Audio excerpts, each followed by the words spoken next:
Okay, share lang.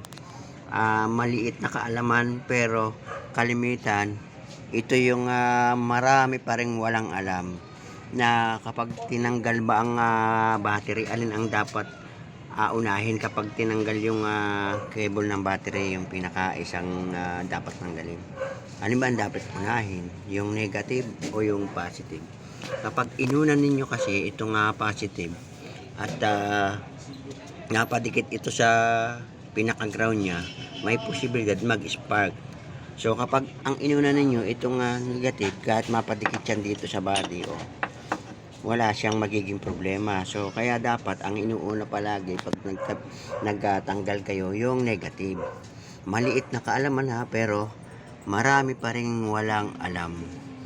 Okay, sinare ko lang para doon sa mga baguhan, lalo tigit sa lahat ay doon sa wala pang alam. Okay.